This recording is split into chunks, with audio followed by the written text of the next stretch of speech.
ఆ రాత్రి భోజనాల దగ్గర కొడుకు ఉద్యోగంలో మొదటి రోజు ముచ్చట్లు చెబుతూ ఉంటే గోపాలకృష్ణ అతడి ముఖం వంక శ్రద్ధగా చూశాడు. కాత్యాయిని నా కొడుకే కదా ఉద్యోగస్తుడయ్యాడు అని మురిసిపోతూ రోజు కంటే ఒక కూర ఎక్కువ చేసి కొసరి కొసరి భర్తకి కొడుక్కి ఇద్దరు కూతుర్లకి వడ్డించింది. నువ్వు కూర్చో కాత్యాయిని, మేము వడ్డించుకుంటాంలే అన్నాడు గోపాలకృష్ణ. నేను కూర్చుంటే ఇక అయినట్టే. అన్నీ సరిగ్గా వేసుకు తింటారా? మీ అందరికీ అన్నీ వడ్డించి మీరు తినడం చూస్తే కలిగే ఆనందం మీకెంత చెప్పినా అర్థం కాదు. నువ్వలా కొసరి కొసరి పొట్టలు పగిలేలా వడ్డించకుండా నువ్వు మాతో పాటు కూర్చుంటే మాకెంత ఆనందంగా ఉంటుందో తెలుసా? అవునమ్మా, నాన్నగారు అన్నది నిజం అన్నాడు కొడుకు. చెల్లెళ్ళిద్దరూ తెల్లబోయి అన్నవంక చూసి కిస్కున నవ్వారు. నిజమేరా, రోజు తల వంచుకుని గబగబా తినేసేవాడివి, నోరు విప్పేవాడివి కాదు మీ నాన్న ఎదురుగా. ఇవాళ మీ నాన్నకు వత్తాసు పలుకుతున్నావు, ఉద్యోగంలో చేరిన మొదటి రోజే అంది తల్లి. నిజమే కాత్యాయిని, నేను అదే గమనిస్తున్నాను. వాడికి తన మీద తనకి కాస్త నమ్మకం కుదిరినట్టుగా కనబడుతున్నాడు. పూర్వం ఏది చెప్పినా అమ్మో అనేవాడు అన్నాడు గోపాలకృష్ణ. పిల్లలు ముగ్గురికి తల్లి దగ్గరే ఎక్కువ మాలిమి. తండ్రి ఎప్పుడూ ఆఫీస్ పనిలో మునిగి తేలుతూ ఉండడం వల్ల ఆయన దగ్గర వాళ్ళకి ఎక్కువ చనువు ఏర్పడలేదు. అయితే ఆయనంటే భయంతో కూడిన ఆప్యాయత మాత్రం మెండుగానే ఉంది. తమకేది కావలసొచ్చినా తల్లినే అడుగుతారు. గోపాలకృష్ణ కూడా కాత్యాయన్ని ఎప్పుడూ ఏమీ నిలదీసి అడగడు. ఆవిడ అవసరానికి కావలసిన డబ్బు అతని పర్సులో నుంచి తీసుకుంటుంది. పర్సు ఖాళీ అయితే బ్యాంకు నుంచి డబ్బు తీసుకొచ్చి పర్సులో పెడతాడు. అయితే ఏనాడు కాత్యాయిని వాళ్ళ స్తోమతకు మించిన ఖర్చు పెట్టలేదు. ఉన్నంతలోనే కాస్త కాస్త మిగిల్చి పిల్లలకి ఏదో ఒకటి కొనిపెడుతూ ఉంటుంది. కొన్న తర్వాత ఆవిడ భర్తకు చెప్పే విధానం కూడా గమ్మత్తుగా ఉంటుంది. పెద్దమ్మాయి ముఖంలో కాస్త తేడా కనబడుతోందా అని అడిగింది ఒక రోజు రాత్రి భోజనాల దగ్గర. తండ్రి ఆ పిల్ల ముఖంలోకి నిశితంగా చూసి కాస్త చిక్కినట్టుగా ఉంది. మరీ అంత అర్ధరాత్రి వరకు చదవకమ్మా అంటే అందరూ ఒకసారిగా నవ్వారు. ఎందుకు నవ్వారో గోపాలకృష్ణకు అర్థం కాలేదు. అమ్మాయి చెవులు చూసారా అంది కాత్యాయని కాస్త విసుగ్గా. ఓ, లోలకలా బావున్నాయి. రోజు అవే కదా పెట్టుకునేది అన్నాడు తెలివి తక్కువగా. అయ్యో కర్మ, ఆ లోలకులు ఈవాళే కొన్నాను. రోజు ఎక్కడ చూశారు మీరు? ఎంతసేపు ఆఫీసు ధ్యాసే తప్పితే మరింకేదీ పట్టదు అందావిడ రుసరుసలాడుతూ. మిగతా పనులన్నీ నువ్వెంతో నేర్పుగా చేస్తావని నీ మీద వదిలేస్తున్నాను మరి అన్నాడాయన. ఎన్నిటికని నేనొక్కదాన్ని దేవుళ్లాను, మీరు కాస్త పట్టించుకోవడం అవసరం. నువ్వే చెప్పు. నేను ఆఫీసు నుంచి వచ్చేటప్పటికే రాత్రి 8 అవుతోంది. పొద్దున్నే 9 గంటలకే ఆఫీసుకు పోవాలి. ఆదివారాలు ఎలాగూ నీతో సరుకులు కొనడానికి కూరగాయల వేటకి వస్తున్నాను కదూ. ఆహా, వచ్చారులేండి. ఏం పట్టనట్టుగా కారాపి దాన్ని ఆనుకొని నిలబడతారు. కొనేటప్పుడు కనీసం నాకు సలహా ఇవ్వచ్చుగా. ఒకసారి సలహా ఇవ్వబోతే మీకేం తెలీదు, ఊరుకోండి, హాయిగా కారులో కూర్చోండి అని ఆజ్ఞాపించావుగా. అయ్యో రామా, చూసావా మీ నాన్నగారి వరస. ఏదో చచ్చు సలహా ఇచ్చుంటారు, అందుకే అలా ఉంటాను. పిల్లలు ముగ్గురు వాళ్ళిద్దరి సంభాషణ వింటూ నవ్వుకుంటూ భోజనాలు ముగించారు. ఒక్క విషయం, నేను మీ అమ్మతో చేయించలేని పని మీరు చేయించాలి అన్నాడు గోపాలకృష్ణ. ఏంటన్నట్టుగా ముగ్గురు తండ్రి వంక చూశారు.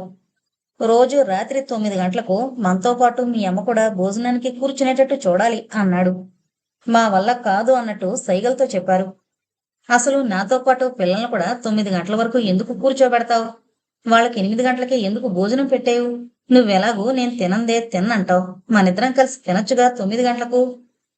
అలా కుదరదు. రోజులో ఒక్కసారైనా అందరం కలిసి కూర్చోకపోతే ఇక కుటుంబం అంటే అర్థమేమిటి? సరే, నీ మాట కాదన్ను. అందుకే నువ్వు కూర్చో మాతో పాటు. రాత్రింబవళ్ళు పనితో అవస్థపడుతూ ఉంటావు. నువ్వు తినకుండా మాకు తినబుద్దవుతుందనుకుంటున్నావా? సరేలేండి, మీ మాట మాత్రం ఎందుకు కాదనాలి అందావిడ.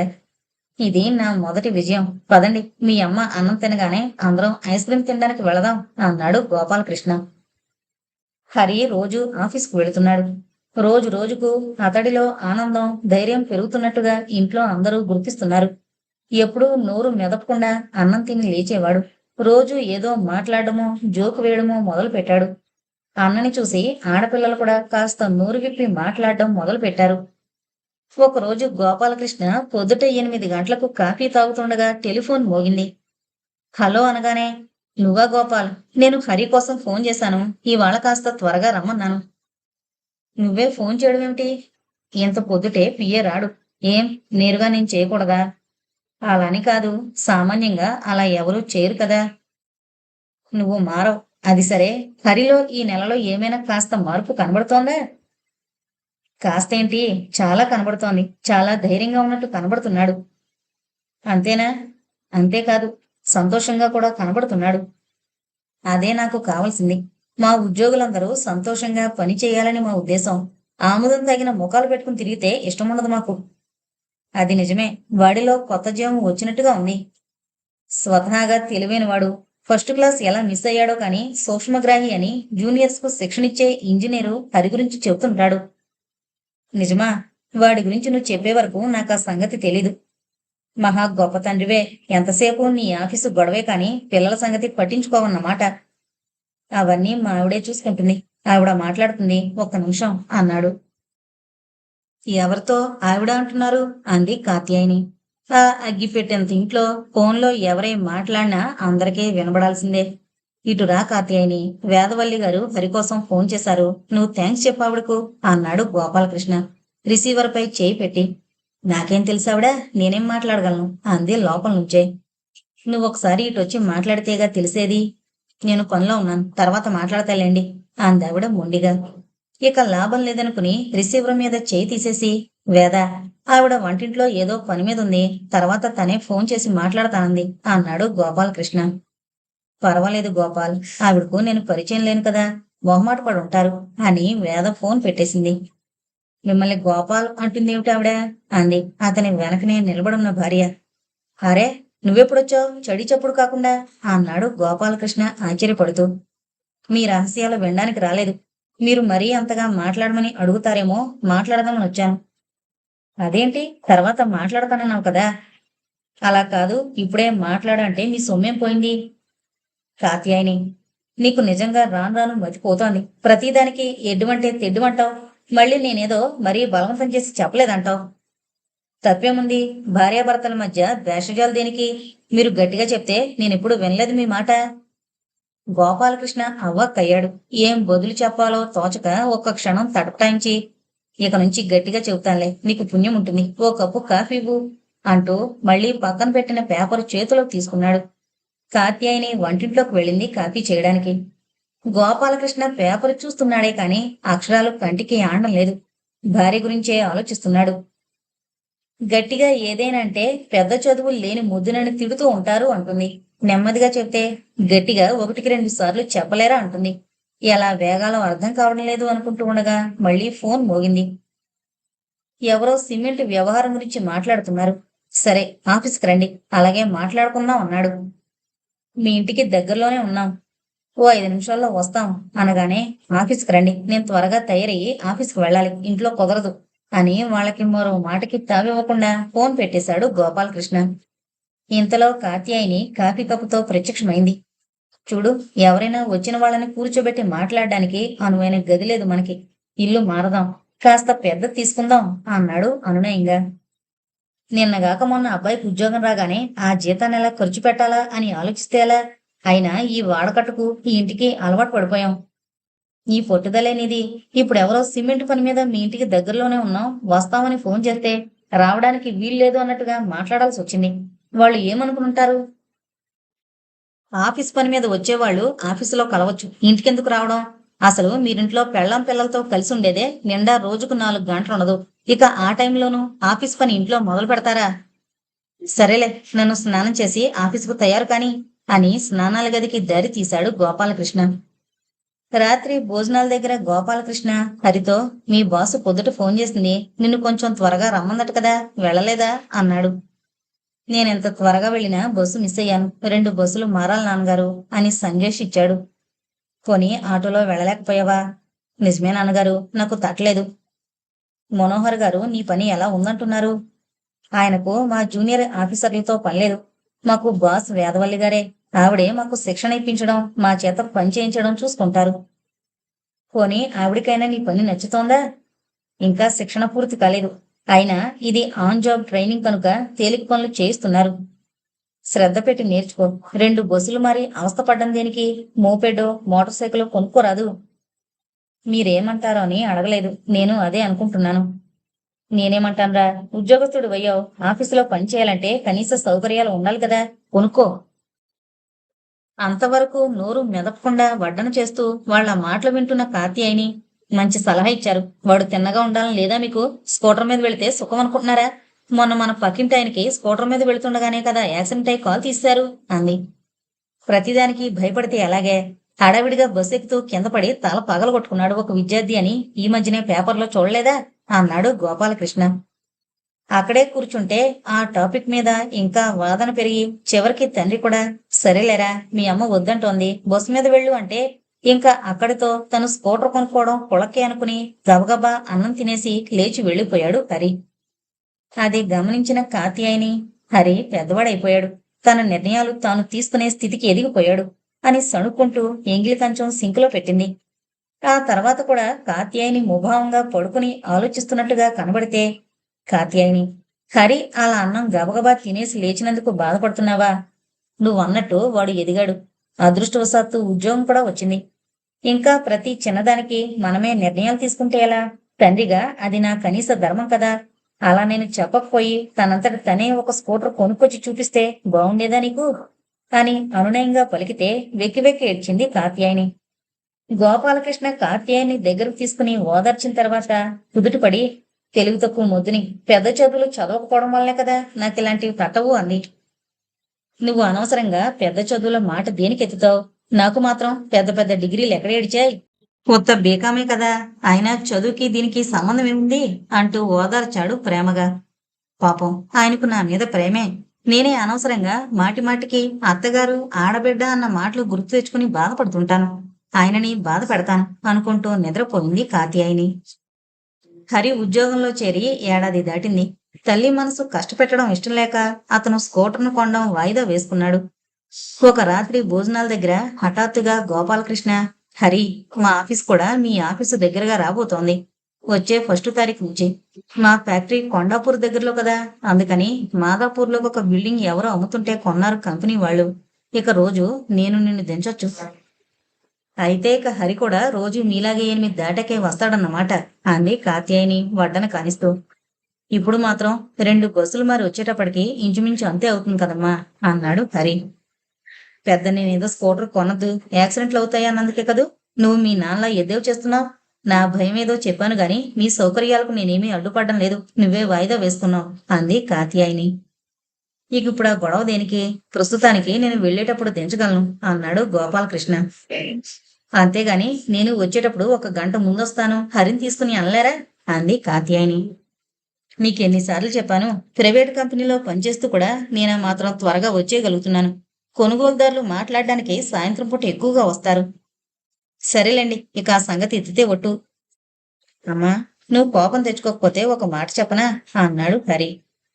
నా కోపం ఎవరినేం చేస్తుంది కనుక అక్కడికేదో నేనేదో ఒక రాక్షసులా మిమ్మల్ని అందరినీ కట్టడి చేస్తున్నట్టు చెప్పరా నాంచక అంది తల్లి. ఇక్కడి నుంచి అంత దూరం వెళ్లాలంటే రోజు నాన్నగారికి పెట్రోల్ ఖర్చు పెరుగుతుంది. ఎలాగూ భార్గవికి 2 నెలల్లో కంప్యూటర్ ఇంజనీరింగ్ అయిపోతుంది. ప్రమీల కూడా ఇంకో సంవత్సరంలో ఎంకాం పూర్తవుతుంది. వాళ్ళకు కూడా మాదాపూర్ సైడ్లోనే ఉద్యోగాలు వెతుక్కోవచ్చు. అయితే తండ్రి చాలా ఉత్సుకతతో వింటున్నాడు తల్లి కొడుకుల సంభాషణ. ఎలాగూ ఇల్లు సరిపోవడం లేదు. నా స్నేహితులెవరైనా వచ్చినా కూర్చోబెట్టి మాట్లాడడానికి వీలు కావడం లేదు. మొన్న ప్రమీల చదువుకుంటున్నప్పుడు మా కొలీగు పక్కనొస్తే దానికి చదువుకోవడానికి ఇబ్బంది అయింది అన్నాడు హరి. అది సరే, అసలు చెప్పదలుచుకుందేదో చెప్పు త్వరగా అంది కాత్యాయని. మనం మాదాపూర్ వైపే ఇల్లు అద్దెకి తీసుకుంటే బాగుంటుందిగా, ఇది అద్దిల్లే కదా. ఎక్కడద్దెకి అక్కడద్దెకి పోలికేంట్రా, అక్కడ పెద్దిల్లు తీసుకుందామంటావు, అంత అద్దె పెట్టగలవా? ఇప్పుడు పెడుతోన్న అద్దెకు తోడు మిగతాది నేను పెడతాను. కొడుకు మాటకు లోపల మురుస్తున్నా పైకి మాత్రం బింకంగా, ఏమోరా నీ ఇష్టం, మీ నాన్నగారిష్టం అంది. ఇక మాకు ఇష్టం అంటూ లేదా అంది భార్గవి. తల్లి తండ్రి తెల్లబోయి చూశారు. అయితే తండ్రి సంతోషించాడు లోపలే. అన్నయ్య సంపాదిస్తున్నాడు, తన ఇష్టానికి తగ్గట్లు మాట్లాడగలడు అంది కాత్యాయని. సంపాదన లేకపోతే అవసరాలకు సరిపడా ఇష్టాలు ఉండకూడదా అంది భార్గవి రోషంతో. తల్లి అవాక్కైంది. మొట్టమొదటిసారి భార్గవి అలా మాట్లాడేటప్పటికి. ఆ రాత్రి మళ్ళీ కాత్యాయని దిగులుగా పడుకోవడం చూసి, కాత్యాయని, ఎందుకే అలా ఊరికే బాధపడతావు? పిల్లలు పెరుగుతున్నారు, వాళ్ళ అవసరాలు మనం చూడకపోతే ఎవరు చూస్తారు చెప్పు అనునయించబోయాడు గోపాలకృష్ణ. మీరు పిల్లలకి వత్తాసు పలుకుతున్నారు. పొద్దున్న టిఫిన్లు, ఆ తర్వాత భోజనాల వరకు ఎవరికి ఏది ఇష్టమో చేసి పెడతాను. ఒంట్లో బాగున్నా బాగోకపోయినా బట్టలు ఉతికి ఇస్త్రీ చేసి పెడతాను. కాలేజీలో చదువుకుంటున్న పిల్లలు కదా అని వాళ్ళ చదువుకి అడ్డు రాకూడదని ఇంటి పని ఏది చెప్పను. వాళ్ళ అవసరాలు నేనేం చూడడం లేదో చెప్పండి. నువ్వన్నది నిజమే. అన్నీ నువ్వే చేసి పెడుతున్నావు. ఒక పనివాడిని పెట్టుకుంటే బట్టలు ఉతకడం లాంటి పనులు నీకు తప్పుతాయి కదా. కాలేజీల్లో చదువుతున్న పిల్లలు ఎవరైనా స్నేహితులు కలిసి చదువుకోవడానికో కాసేపు కబుర్లు చెప్పుకోవడానికో వస్తే వాళ్ళకొక గదంటూ ఉండాలి కదా. అలా లేకపోతే ఎవరైనా వచ్చినప్పుడు వాళ్లకు చిన్నతనంగా ఉంటుంది. నేనైతే సర్దుకుపోతాను. ఎవరైనా ఇంటికొస్తానంటే ఆఫీసుకు రండి అంటాను. వాళ్ళలా అనలేరు కదా. కాత్యాయని చివాన్ల లేచి కూర్చుని, అయితే అందుక మీరు ఎవరు వస్తామన్నా వద్దనేది అంది. నీకిప్పటి వరకు ఆ సంగతి అర్థం కాలేదా? అసలే ఆఫీసులో రోజంతా పనిచేసి వస్తారు. ఇంట్లో ఎవరి గొడవ లేకుండా విశ్రాంతి తీసుకోవాలి అనుకుంటున్నాను. అయినా నాకు తెలియక అడుగుతాను. ఇవాళైతే మీకు ఒక హోదా వచ్చింది, కారు వచ్చింది. దానికి తగ్గట్టు ఖర్చులు పెరిగాయి. చదువులకే తడిచి మోపుడవుతోంది. రేపు పెళ్లిళ్ళు ఎలా చేస్తాం? ఉన్నంతలోనే కాస్త వెనక్కు వేసుకోకపోతే. నువ్వన్నది నిజమే. కానీ ఎంతసేపు ముందు రాబోయే ఖర్చు గురించి ఆలోచిస్తూ ఇప్పుడు మనం కుచించుకుని బతకడం దేనికి? ఉన్నంతలో ఇంట్లో అందరం సౌకర్యంగా ఉండాలిగా. సరే, ఇక మీరు పిల్లలు ఒకటైనప్పుడు నేనేమనగలను? తీసుకోండి, ఏ రాజభవనమైన అద్దెకు. నీ ముఖం. వాళ్ళంటోంది మధ్యతరగతి కుటుంబానికి సరిపడే ఇల్లే. కాస్త సౌకర్యంగా ఉండేది తీసుకోమంటున్నారు అన్నాడు. ఆ రోజు తర్వాత ఆవిడ ముభావంగా ఎప్పట్లాగానే పని చేసుకుంటూ పోవడం పసిగట్టారు పిల్లలు. అయితే పూర్వంలా టిఫిన్కి రండి, నీళ్లు పోసుకోండి అంటూ గట్టిగా అరవకుండా, మాట మాట్లాడకుండా టైంకి అన్ని టేబుల్ మీద అమర్చడం కూడా గమనించి అందరూ ఏ టైంకి ఆ టైంకు అన్ని యథాప్రకారం చేసుకుంటూ పోతున్నారు. పూర్వం ఎప్పుడు అరుపులు కేకలతో దద్దరిల్లే ఇల్లు ఇప్పుడు ఏ చడి చప్పుడు లేకుండా నిశ్శబ్దంగా ఉంటోంది. పిల్లలకైతే అది నచ్చింది, కానీ గోపాలకృష్ణకు అది తుఫాను ముందు నిశ్శబ్దంగా అనిపించింది. ఎప్పుడు ఏం జరుగుతుందోనని భయపడుతున్నాడు. ఆ రోజు ఆఫీసులో త్వరగా తెమిలి గోపాలకృష్ణ పెందరాళే ఇంటికి చేరుకున్నాడు. ప్రమీల తలుపు తీసింది. అలవాటు చొప్పున అతను కాత్యాయిని అంటూ పిలుస్తూ వంటింట్లోకి వెళ్ళాడు. అక్కడ కనబడకపోతే తమ గదిలోకి వెళ్ళాడు. ఏనాడు అలా వెల్లకిల్లా పడుకొని కాత్యాయిని చూసి ప్రమీల అంటూ కూతుర్ని కేకేశాడు. తండ్రి కేక వినగానే ప్రమీల పరిగెత్తుకుంటూ వచ్చింది. సామాన్యంగా పిల్లలెవరూ ఆ గదిలోకి రారు. ఇంతలో భార్గవి కూడా వచ్చి తల్లిని చూసి మాన్పడిపోయింది, కంగారు పడింది. ఏమైంది నమ్మకు అని అడిగింది ప్రమీలను తగ్గు స్వరంతో. ఫోన్ చేయగానే ఆ వీధి చివరన చిన్న డిస్పెన్సరీ నడుపుకుంటున్న డాక్టర్ నారాయణరావు వచ్చాడు. కాత్యాన్ని పరీక్షించి రావడంతోనే గదిలోకి అసలు గాలి రావడం లేదు.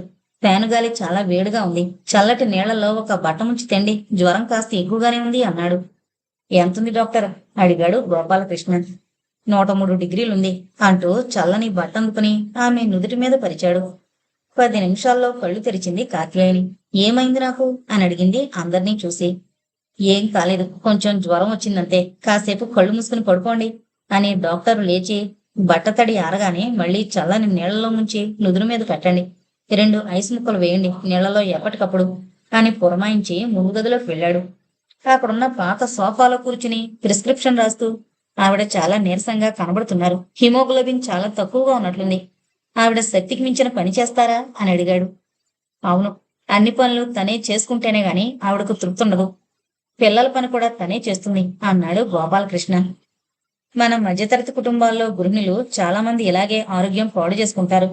ఒక్కొక్క ఏడు పైబడ్డ కొద్దీ శరీరంలో శక్తి తగ్గుతుంది కదా, అంతా విల్ పవర్తో నడిపిస్తారు. కొన్నాళ్ల పాటు ఆవిని కష్టమైన పనులు చేయనీకండి. జ్వరం 2-3 రోజుల్లో తగ్గుతుంది. విటమిన్లు, ఐరన్ టాబ్లెట్లు, ఇంకా బలమైన ఆహారం తీసుకోవాలి. ఆవిడకు మందుల కంటే విశ్రాంతి, పౌష్టికాహారం అవసరం అన్నాడు డాక్టర్. పొద్దుట బాగానే ఉంది, ఇంత అకస్మాత్తుగా ఎలా జ్వరం వచ్చిందంటారు అడిగాడు గోపాలకృష్ణ. ఇది అకస్మాత్తుగా రాలేదు. కొద్ది కొద్దిగా జ్వరం ఉన్నా ఆవిడ ఖాతరు చేసినట్లేరు. ఆవిడికి ఈ మధ్య ఆందోళన కలిగే వ్యవహారం ఏమైనా జరిగిందా? కొందరు పైకి చెప్పేసి ఊరుకుంటారు. అలా కాకుండా లోపలే బాధపడితే ఇలా జరిగే అవకాశం ఉంది. ఏమైనా ఆవిడ చేత పనీకు చేయనీకండి. ఎంత మొత్తుకున్నా పని మనిషిని కూడా పెట్టుకోదండి మా అమ్మ అని చెప్పింది ప్రమీల. పెళ్ళంటే అంతేనమ్మా. పిల్లలు సంసారం కోసం అలా తమ సంగతి చూసుకోకుండా సంవత్సరాల తరబడి గడిపిస్తుంటారు. మరీ తట్టుకోలేని పరిస్థితుల్లో ఇలా జబ్బు పడుతుంటారు. మీరంతా తలా ఒక పని అందుకుని ఆవిడకి విశ్రాంతినివ్వండి. అని డాక్టర్ చనువుగా బుద్ధులు చెప్పి వెళ్ళిపోయాడు. డాక్టర్ గారిని పంపి గోపాలకృష్ణ లోపలికొచ్చి మంచం పక్కనే కూర్చుని చల్లని బట్ట మార్చి మార్చి కాత్యాయని నుదుటి మీద పెడుతూ ఉన్నాడు. కాత్యాయని నెమ్మదిగా కళ్ళు తెరిచి లేవబోయింది. ఇదిగో ఈ క్రోసిన్ టాబ్లెట్ వేసుకుని కాఫీ తాగు అన్నాడు గోపాలకృష్ణ. ప్రమీల తన చేతిలో పెట్టిన కాఫీ కప్పును ఆమె నోటికి అందిస్తూ, పిల్లలు కంగారు పడిపోయారు, నువ్విలా మంచం మీద పడిపోయి ఉంటే అన్నాడు. కాఫీ సగం తాగి ఇక చాలు, నాకేమీ కాలేదు, మందు వెళ్ళొద్దు అంటూ మంచం దిగబోయింది కాత్యాయని.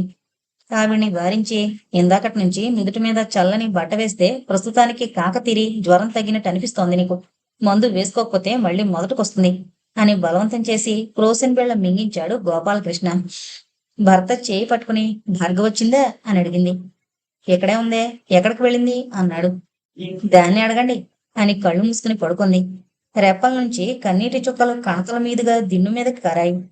ఆ కన్నీళ్లు చూసి గోపాలకృష్ణ త్రుళ్ళిపడ్డాడు. ఏమైంది కాత్యాయని, దేనికి ఏడుపు? నీకేం కాదు, కాసేపు విశ్రాంతిగా పడుకో, రేపటికి హాయిగా లేచి తిరుగుతావు అన్నాడు. నాకేదో అవుతుందని నేనేమీ భయపడ్డం లేదు, నా బెంగంతా మీ అందరిని గురించే అంది నీరసంగా. నువ్వు ఆరోగ్యంగా ఉన్నంత వరకు మాకెవ్వరికి ఏమీ కాదు, నువ్విలా మంచం మీద పడితే పిల్లలు బెంబేలు పడిపోతారు, ఇక పడుకో అని తల నిమురుతూ ఆవిడ నిద్రలోకి జారుకునే వరకు పక్కనే కూర్చున్నాడు. తర్వాత లేచి ముందు గదిలోకి వచ్చాడు. హరి రాగానే, మీ అమ్మ లేచే వరకు హోటల్ నుంచి టిఫిను భోజనం తీసుకురా, ఎందుకైనా మంచిది. ఈ 2 రోజులు నువ్వు మీ బాస్ని అడిగి త్వరగా వచ్చేయ్ అని చెప్పాడు. ఇంతలో ప్రమీల కాఫీ కప్తో వచ్చింది. నాన్నగారు, ఇంట్లో అన్నం వండుతాం, ఈ వీధి చివరన ఒక ఆవిడ కూరలు చేసి అమ్ముతోంది, అక్కడి నుంచి తెప్పించుకోవచ్చు, మీరేమీ గాబరా పడకండి అంది భరోసా ఇస్తున్నట్లు. గోపాలకృష్ణ మెచ్చుకోలుగా చూశాడు కూతురు వంక.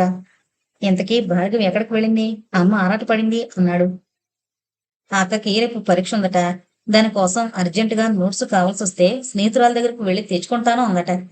నోట్సు కావాలని ఇప్పుడు గుర్తుకొచ్చిందా, పగలంతా ఏం చేశావు? రాత్రిపూట ఆడపిల్లలు తిరగడం నాకు ఇష్టం ఉండదు, తిరిగొచ్చే వరకు ఆరాటంగా ఉంటుంది. నీకేమైనైతే నాన్నగారు హరి కూడా ఇంట్లో లేరు అని అమ్మ కేకలేసిందట. అక్క నవ్వి, 7 గంటలకే నన్ను ఎవరేం చేస్తారమ్మా, కాల్ సెంటర్లలో రాత్రులు పనిచేసే వాళ్ళ మాట ఏమిటి అందట. అయినా అమ్మ ససేమీర అన్నంతో అక్కకు కోపం వచ్చి, ఎక్కడో ఏదో జరిగిందని మాకేదో అయిపోతుందని ఎందుకమ్మా అనవసరంగా గాబరా పడతావు, నీకంత ఇష్టం లేకపోతే వెళ్ళంలే, పరీక్ష పోతే పోనీలే అని మాట్లాడకుండా కూర్చుందట. పరీక్ష పోవడం అనే మాట వినేసరికి చివరికి అమ్మ సరేలే వెళ్ళిరా అని పంపించిందట. ఆ టెన్షన్ కూడా కొంత కారణం కావచ్చు జ్వరం రావడానికి అన్నాడు గోపాలకృష్ణ. మనం ఈ మధ్య ఇల్లు మారదాం అన్నప్పటి నుంచి అమ్మ ముభావంగా ఉంటోంది, పూర్వంలా ఎవరి మీద కేకలు వేయడం లేదు, మనం తనని లెక్క చేయడం లేదని బాధపడుతోందనిపిస్తోంది నాన్నగారు అంది భార్గవి వంటింట్లోని చూస్తూ. నిజమే, నాకు అలాగనిపిస్తోంది అన్నాడు హరి. నా మీద ఇవాళ అమ్మకు చాలా కోపం వచ్చింది, పరీక్ష పోతే పోనీలే అన్నానని. నువ్వు ఎదిరించడం నేర్చుకున్నావా, మా అంతటి వాళ్ళు అయ్యారు మీరు. నా అవసరం మీకెవరికి ఉన్నట్టు కనపడడం లేదు, వెళ్ళు, నీ పరీక్షకేమైనైతే అది నేను భరించలేను అంటూ నేను వెళ్లే వరకు ఊరుకోలేదు అంది భార్గవి. నువ్వెప్పుడొచ్చావు భార్గవి, ఏదో తన మనసుకి గట్టి ఆఘాతం తగిలిందని నేను ముందే అనుకున్నాను అన్నాడు తండ్రి. మీరు అమ్మ దగ్గర ఉండగా వచ్చాను, ఇలాగైతే మేము ఎలా చదువుకోవాలి నాన్నగారు, పరీక్షల్లో ఎలా మంచి మార్కులతో పాస్ అవ్వాలి, కాస్త చీకటి పడితే ఎవరింటికి వెళ్ళకూడదు, మరి చిన్నపిల్లలం కాముగా, స్పెషల్ క్లాసుకు వెళ్ళినా త్వరగా వెళ్ళవే, మీ అమ్మగారు కేకలేస్తారు అంటూ మా స్నేహితులు హేళన కూడా చేస్తున్నారని నిష్ఠూరమాడింది భార్గవి. అది కాదమ్మా, ఈ మధ్య టీవీల్లో ఆడపిల్లల గురించి రకరకాల ఘటనలను చూపిస్తున్నారు కదా, అందులోనూ మీరిద్దరూ నదురుగా ఉంటారు, దాంతో మీ అమ్మకు మరీ భయం కలుగుతుంటుంది అన్నాడు తండ్రి అనునయంగా. మీరిద్దరూ నదురుగా ఉంటారన్న మాట విని ప్రమీల భార్గవులిద్దరూ ఒకరినొకరు చూసుకుని సిగ్గుతో తల ఉంచుకుని లోపలికి వెళ్ళిపోయారు. హరి క్యారియర్ తీసుకుని బయటికి వెళ్ళాడు. గోపాలకృష్ణ కాత్యాయనికి ఎలా ఉందో చూడ్డానికి ఆవిడ దగ్గరకు వెళ్ళాడు. మరుసటి రోజు హరి ఆఫీసులో వేదవల్లి దగ్గరకు వెళ్ళి, మేడం 2 రోజులు సెలవు కావాలి అని అడిగాడు. వేదవల్లి వివరాలు అడగడంతో తల్లి కొంట్లో బాగలేని సంగతి చెప్పాడు. అతడు చెప్పింది విని వేదవల్లి బెల్ నొక్కి ప్యూని పిలిచింది. చూడు, నిన్న మీ అక్క వచ్చిందన్నావు కదా అని అడిగింది. అవునమ్మగారు, దానికి పుట్టిన పిల్లలిద్దరూ పోయారు, 40 ఏళ్ల తర్వాత ఇక నీకు పిల్లలేం పుడతారు అని దాన్ని నొగ్గేసి మొగుడింకో పెళ్లి చేసుకుంటే అది నా దగ్గరికి వచ్చేసింది అన్నాడు. ఇప్పుడు మీ అక్కని ఏం చేద్దామనుకుంటున్నావు? కొన్నాళ్ళు నా దగ్గరే పెట్టుకుని ఏదైనా పనిలో పెడదాం అనుకుంటున్నాను. ఏం పని చేస్తుంది? ఇంకేం పని చేస్తుందమ్మా, ఇంటి పని తప్పిస్తే. ఇందాక మీకు నేను తెచ్చిన చాయ్ తనే చేసింది. టీ బావుంది. హరిబాబు గారింట్లో పనిచేస్తుందా? అడుగుతానమ్మా. మనకు తెలిసిన బాబు గారింట్లో అయితే భయమేముందమ్మా? అసలే పల్లెటూరిది. హరి, నువ్వు త్వరగా వెళ్ళాలన్నావు కదూ అని రంగయ్య వైపు తిరిగి విషయం చెప్పి మీ అక్కని తీసుకురా అని పంపేసింది అతన్ని. మేడం, చాలా థ్యాంక్స్. మా పట్ల మీరు చాలా శ్రద్ధ తీసుకుంటున్నారు. కానీ మా అమ్మ ఏమంటుందో తెలీదు అన్నాడు తల్లి తత్వం గుర్తుకొచ్చి. ఆవిడ ఏమన్నా ఆవిడ ఆరోగ్యం కాపాడాల్సిన బాధ్యత కొడుగ్గా నీకు ఉంది కదా. డాక్టర్ ఆవిడకి విశ్రాంతి అవసరం అన్నాడు. నువ్వు ఆఫీస్కి రావాలి. నీ చెల్లెలిద్దరూ కాలేజీకి పోవాలి. పని చేయడానికి చేతి కింద ఎవరు లేకపోతే ఇక ఎలా విశ్రాంతి దొరుకుతుంది ఆవిడకు? జీతం మేడం, నేను తర్వాత రంగయ్యతో మాట్లాడి చెబుతాలే. నీ తాతకు మించేమీ కాదు అంది వేదవల్లి నవ్వుతూ. రంగయ్య తన అక్కని తీసుకొచ్చాడు. ఆవిడ తన వంక చూస్తుందో మేడం వంక చూస్తుందో అర్థం కాలేదు హరికి. అంత మెల్ల. అసలు అది కూడా కొంత కారణం అయి ఉంటుంది భర్త ఇంటి నుంచి వెళ్ళగొట్టడానికి. వయసా 45. ఇక పిల్లల్ని కనే యంత్రంగా కూడా పనిచేయదు. అందున మెల్లకన్ను, ఎత్తుపళ్ళు. ఎలాగో ఆ నీళ్లు భరించి సందు దొరకగానే వదిలించుకున్నట్టున్నాడు భర్త అనుకున్నాడు హరి. ఏమంటావు హరి అంది వేదవల్లి. మీ ఇష్టం మేడం అన్నాడు. సత్యమ్మ, నువ్వు చేసిన ఛాయ్ బాగుంది. ఇక్కడ మాకొక వంటావిడుంది కదా. నువ్వు ఈ బాబుగారింట్లో పని చెయ్యాలి అని హరితో సత్యమ్మని పంపింది. హరి ఇంటికి రావడంతోనే రానయ్య, నీకోసమే చూస్తున్నాం. అమ్మకింకా జ్వరం ఉంది. నువ్వొచ్చాక మధ్యాహ్నం నుంచి క్లాసులకు వెళదామని ఆగిపోయాను అంటూ తల్లి పక్కన కూర్చున్నదల్లా లేచింది భార్గవి. తల్లి చూడకుండా భార్గవిని ముందు గదిలోకి రమ్మన్నట్టు సైగ చేశాడు హరి. ఏంటబ్బా అనుకుంటూ భార్గవి ముందు గదిలోకి వచ్చింది హరి వెంట. అక్కడున్న రంగమ్మను చూసి ఈవిడెవరు అంది నెమ్మదిగా హరితో. మా వాచ్మెన్ వాళ్ళక్క. అమ్మను చూసుకోవడానికి పనిలో సాయం చేయడానికి మా మేడం గారు కుదిరిచారు అని చెప్పాడు హరి. నీ పేరేంటి అడిగింది భార్గవి. సత్యమ్మ. సత్య అంటారమ్మా అందరూ. భార్గవి వస్తున్న నవ్వు నాపుకుని మేం సత్యమ్మ అని పిలుస్తాంలే అంటూ ఆమెను వంటగదిలోకి తీసుకువెళ్ళింది. తర్వాత ఉన్న 2 చిన్న గదులు చూపించింది. ఇల్లింకా ఎవరూ ఊడ్చినట్టు లేదు. చీపురెక్కడుందమ్మా, ముందు తుడుచుకొస్తాను అంది సత్యమ్మ పనందుకుంటూ. పర్వాలేదు, పని చేసే రకమేలే అనుకుని భార్గవి సత్యమ్మకి మిగతా పని వివరాలన్నీ చెప్పింది. అయితే అమ్మాయి గారు, నేను వండితే మీరు తింటారా అమ్మా అని అడిగింది సత్యమ్మ. గొంతులో పచ్చి వెలకాయ పడ్డట్టయింది భార్గవికి ఆ ప్రశ్నతో. ఏంటన్నట్టు హరివంక చూసింది. సత్యమ్మ, మిగతా పనులన్నీ చేయి. అమ్మకు జ్వరం తగ్గే వరకు బయట నుంచి కూరలవి తెచ్చుకుంటాం. నువ్వు చేయనక్కర్లేదు.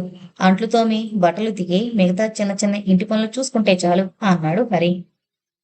అన్నయ్య, మాకంటే నీకే ఎక్కువ ఇంటి పనుల సంగతి తెలిసే అని భార్గవి ఆటలు పట్టించింది. ఈ రోజుల్లో అన్ని పనులు అందరికీ తెలియాలి. మగ పనులు ఆడ పనులు అంటూ ఉండవు ఇక నుంచి అన్నాడు హరి తల్లి గదిలోకి వెళుతూ. వెళ్ళగానే ఎవరితోరా మాట్లాడుతున్నారు అని అడిగింది కాత్యాయిని. నీకొంట్లో బాగాలేదని డాక్టర్ గారు విశ్రాంతి తీసుకోవాలన్నారని చెబితే ఇంట్లో నీకు సాయంగా ఉంటుందని మా మేడం గారు పనమ్మాయిని కుదిరించి పంపించారు అన్నాడు హరి. పనమ్మయ్య దేనికి? రేపటి నుంచి జ్వరం తగ్గిపోతుంది. పనులు చేసుకోగలుగుతాను. ఈ చిన్నింట్లో దాన్ని కూడా ఎక్కడ ఉంచుకోగలను అందావిడ. ముందు గదిలో పడుకుంటుందిలే, నువ్వు హైరాణ పడకు, మేం చూసుకుంటాంలే అవన్నీ అన్నాడు. ఏం చూసుకుంటారు? మీకేం తెలుసునని? అవసరం వస్తే తెలుస్తాయి. నువ్వన్నీ పట్టించుకోకుండా విశ్రాంతి తీసుకో. అది కాదురా, ఇంట్లోనే ఉండిపోయే మనిషి అయితే తిండి బట్ట ఇవ్వాలి, పైగా జీతం ఇవ్వాలి. ఎంత ఖర్చు ఆలోచించావా? అమ్మా, నువ్వు ఖర్చు గురించి ఆలోచించుకో. ఆలోచించకపోతే ఎలారా? ఎన్ని ఖర్చులని భరిస్తారు మీ నాన్నగారు? అది నేను చూసుకుంటానన్నాను కదా. నువ్వు సంపాదన పరుడు అయ్యావని తెలుసులే. అటు పెద్దలు తీసుకోవాలంటావు, ఇటు 24 గంటలు ఇంట్లో పడుండే పని మనిషిని పెడతానంటావు. నీ జీతం అంతా ఇంటి ఖర్చుకే పెడితే ఎలారా? రేపు నీ పెళ్ళైతే మీ ఆవిడ ఊరుకుంటుందా? ఇలా ఇంటి కింద నీ సంపాదన తగలేస్తూ ఉంటే. ఇప్పుడు నా పెళ్లి సంగతి ఎందుకు? ముందు చెల్లెళ్ళ పెళ్ళిళ్ళు కావాలి కదా. వాటి కోసమైనా కాస్త డబ్బు వెనకేయాలి కదూ. అమ్మా, మంచి సంబంధాలు రావాలన్నా ఇంట్లో కాస్త హంగులుండాలమ్మా. ఈ రోజుల్లో అలా లేకపోతే కష్టం. నిజమేరా, అది నాకు తట్టనేలేదు అని క్షణం ఆలోచించి, అయితే మీ ఆఫీస్కు దగ్గరలో ఇల్లు చూడు. మీ నాన్నగారికి కూడా రోజు అంత దూరం కారు నడపడం తగ్గుతుంది. ట్రాఫిక్ లో కారు నడిపే కంటే 2 బస్సులు మారినా పర్వాలేదనిపిస్తోంది అంటున్నారు నాన్నగారు. అక్కడ చాలా అపార్ట్మెంట్స్ ఉన్నాయమ్మా.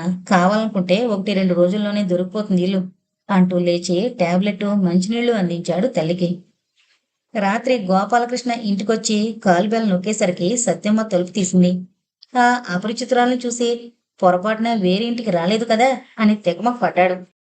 ఇంతలో హరొచ్చి తండ్రి పరిస్థితి చూసి నవ్వుతూ, మనీలే, ఈవిడ పేరు సత్యమ్మ, ఇక నుంచి అమ్మకు సాయం చేస్తూ మన ఇంట్లోనే ఉంటుంది అని తండ్రికి విషయం చెప్పాడు.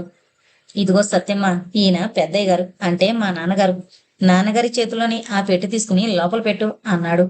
గోపాలకృష్ణ సంకోచంగా బ్రీఫ్ కేస్ సత్యమ్మ చేతికిచ్చాడు. సత్యమ్మ వెనకాలే గోపాలకృష్ణ భార్య మంచం దగ్గరకు నడిచాడు. ఎలా ఉంది కాత్యాయని అంటూ. పర్వాలేదు, బాగానే ఉంది. మీరు రాగానే పనమ్మాయి బ్రీఫ్ కేస్ కూడా పట్టుకొచ్చేసిందే ఏకంగా గదిలోకి అంది. పాపం ఆ అమ్మాయికేం తెలుసు, హరే పురమాయించాడు.